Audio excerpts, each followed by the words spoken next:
طارق بن زیاد اسلامی تاریخ کی ایک عظیم اور ناقابل فراموش شخصیت تھے۔ ان کا تعلق شمالی افریقہ کے بربر قبیلے سے تھا اور وہ اموی خلافت کے ایک قابل جرنیل کے طور پر جانے جاتے ہیں۔ ان کا سب سے بڑا کارنامہ 711 عیسوی میں ہسپانیہ موجودہ اسپین پر کامیاب حملہ تھا، جس نے یورپ میں اسلامی فتوحات کی بنیاد رکھی۔ طارق بن زیاد کو موسیٰ بن نصیر نے ہسپانیہ کی فتح کے لیے منتخب کیا اور انہوں نے چند ہزار کے لشکر کے ساتھ جبل الطارق کو عبور کیا، جو آج بھی انہی کے نام سے منسوب ہے۔ جب طارق اپنے لشکر کے ساتھ یورپ کے ساحل پر پہنچے تو انہوں نے اپنی فوج کی کشتیاں جلا دیں تاکہ پیچھے ہٹنے کا راستہ بند ہو جائے اور صرف فتح یا شہادت ہی باقی رہ جائے۔ ان کا مشہور قول تاریخ کا حصہ بن چکا ہے، سمندر تمہارے پیچھے ہے اور دشمن تمہارے آگے۔ اس جذبے سے سرشار ہو کر طارق نے اسپین کے عیسائی بادشاہ روڈرک کو شکست دی اور کئی علاقوں پر اسلامی حکومت قائم کی۔ طارق بن زیاد نہ صرف ایک عظیم سپہ سالار تھے بلکہ ایک نیک اور دیندار مسلمان بھی تھے۔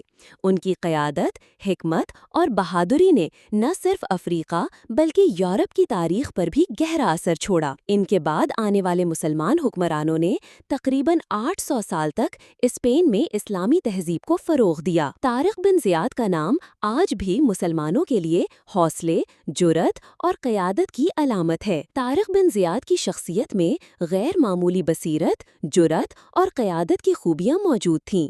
انہوں نے نہایت محدود وسائل اور تعداد میں فوج کے ساتھ ایک ایسی سلطنت کے خلاف لشکر کشی کی جو اس وقت یورپ کی طاقتور ترین سلطنتوں میں شمار ہوتی تھی۔ ان کی عسکری حکمت عملی اس قدر شاندار تھی کہ انہوں نے نہ صرف دشمن کو شکست دی بلکہ عوام کے دل بھی جیتے۔ فتح کے بعد طارق بن زیاد نے مقامی عوام کے ساتھ انصاف اور نرمی کا رویہ اپنایا، جس سے اسلام کا پیغام امن و عدل کے ساتھ پھیلتا گیا۔ انہوں نے زبردستی کسی کو مسلمان کرنے کی کوشش نہیں کی بلکہ عدل و مساوات کے نظام سے لوگوں کو متاثر کیا۔ ان کے دور میں تعلیم، فنون لطیفہ اور ثقافت کو فروغ ملا۔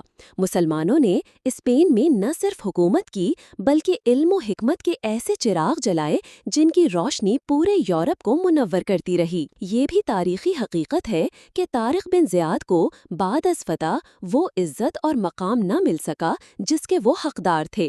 کچھ روایات کے مطابق ان کو بعد میں نظر انداز کیا گیا اور ایک خاموش زندگی گزارنی پڑی، تاہم تاریخ نے ان کا مقام محفوظ رکھا اور آج بھی ان کا نام عزت، شجاعت اور ایمان کی طاقت کی علامت سمجھا جاتا ہے۔ طارق بن زیاد کا کردار ہمیں یہ سبق دیتا ہے کہ اگر نیت خالص ہو، مقصد عظیم ہو اور اللہ پر یقین کامل ہو تو معمولی وسائل کے ساتھ بھی بڑے سے بڑا معرکہ سر کیا جا سکتا ہے۔ ان کی کہانی نوجوان نسل کے لیے ایک عظیم مثال ہے کہ ایمان، عزم اور قربانی سے کیسے دنیا کو بدل دیا جا سکتا ہے۔ ان کا کارنامہ آج بھی مسلمانوں کے لیے فخر کا باعث ہے اور رہتی دنیا تک تاریخ کے سنہرے صفحات پر زندہ رہے گا۔